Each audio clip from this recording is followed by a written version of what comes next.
Berikut hasil analisis saya yang dikumpulkan dari beberapa sumber dan referensi data terpercaya. Pertama, pindah ibu kota dari Jakarta ke Kalimantan adalah skenario besar dari Cina. Kenapa? Karena Kalimantan mempunyai peran penting dan posisi strategis bagi program obor One Belt One Road sebagai pintu masuk Cina untuk menancapkan hegemoninya lebih dalam di kawasan Asia. Dan Kalimantan secara geografis juga sangat dekat dari Cina.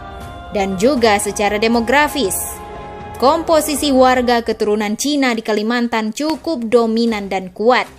Jadi, Kalimantan memang sangat seksi di mata Cina dan wajib dikuasai.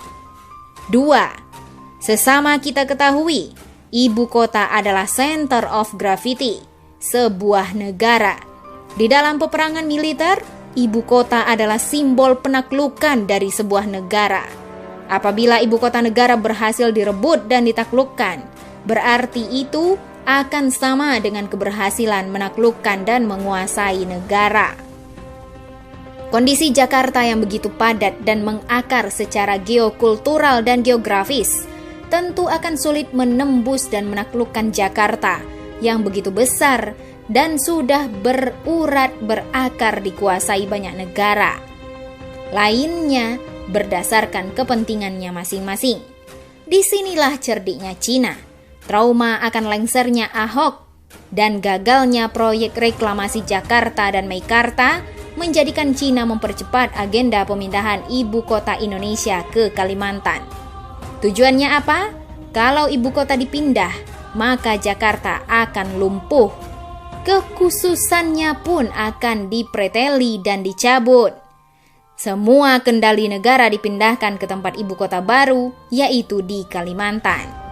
Nah, apabila ibu kota baru sudah berdiri dan berjalan, maka secara otomatis remote kontrol negara Indonesia yang selama ini berada di Jakarta akan berpindah tangan ke Kalimantan.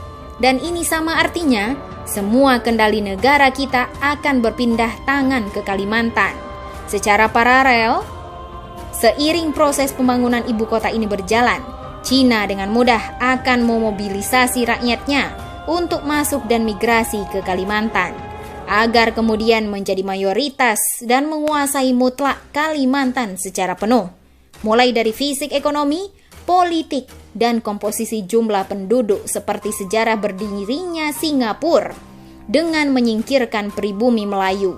Dan ini bukan hoax atau halusinasi, karena fakta dan data ke arah itu sudah terbuka terang benderang.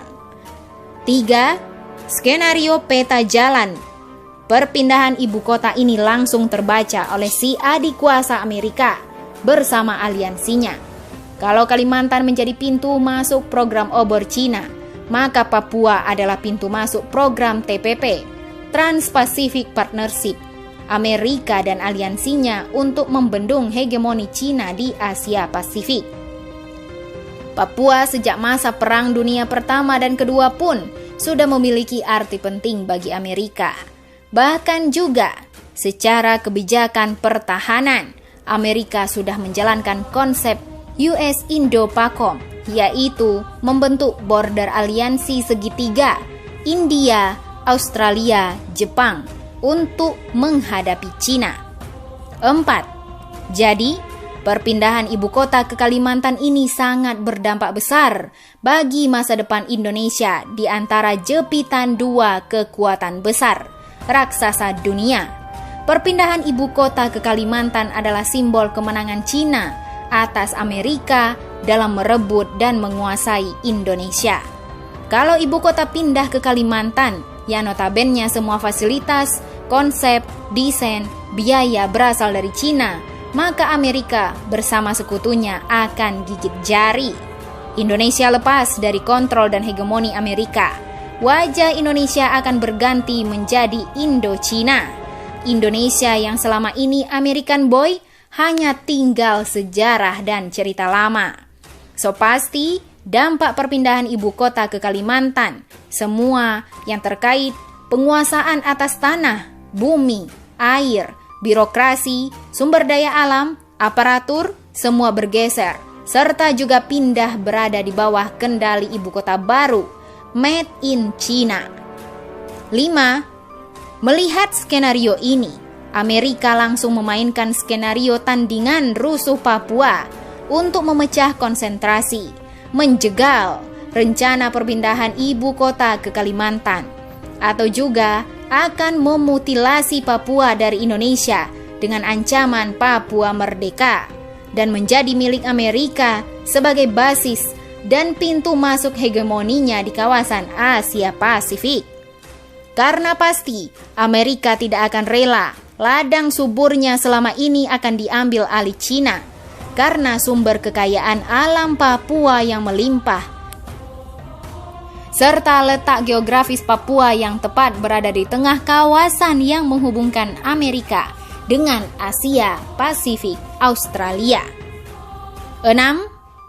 Pihak istana tentu sangat paham dan hati-hati dalam menghadapi manuver propaganda rusuh Papua yang begitu masif dan terencana ini. Makanya jangan heran aparat khususnya Polri serta istana seperti gagap menghadapi situasi ini. Bayangkan, hanya dalam hitungan menit dan jam, rusuh anarkisme Papua begitu cepat meluas, masif, bahkan sampai ke depan istana, dan Mabes TNI mengibarkan bendera bintang kejora menuntut mereka secara terbuka. Padahal, kalau kita lihat antara perbandingan kekuatan TNI Polri dengan perusuh Papua bukanlah apa-apanya. Namun, yang terjadi sebaliknya, korban nyawa dan pembakaran pun sudah merebak terjadi di Papua. Sorong, Manokwari, Fakfak, Wamena, Jayapura, semua membara serentak, bergerak menuntut merdeka. Anehnya lagi, sudah jelas rusuh ini begitu radikal, anarkis dan tuntutannya merdeka. Menko Polhukam Wiranto yang dulu juga menjabat Panglima ABRI ketika rusuh Mei 1998 meminta aparat persuasif tanpa senjata. Apa yang terjadi kemudian?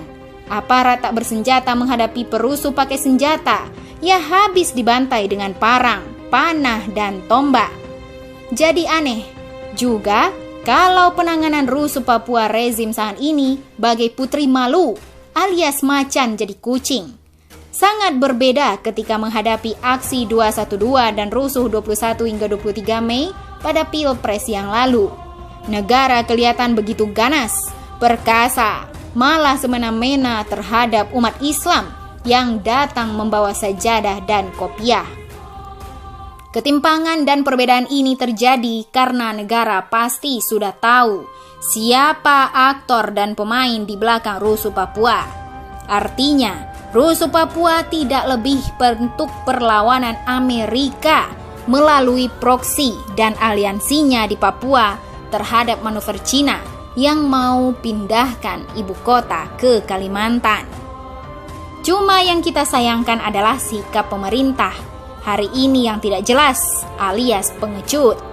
Seharusnya Indonesia pandai memainkan prinsip politik luar negeri negara kita, yaitu bebas dan aktif, sehingga tidak perlu terkungkung di bawah ketiak satu negara secara total.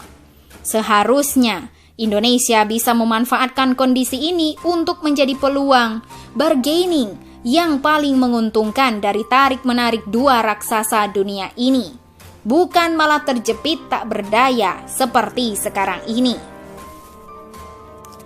Untuk itu, kembali pada kesimpulan, inilah saatnya bangsa Indonesia menyiapkan skenario ketiga untuk membebaskan Indonesia dari jepitan dua raksasa dunia ini.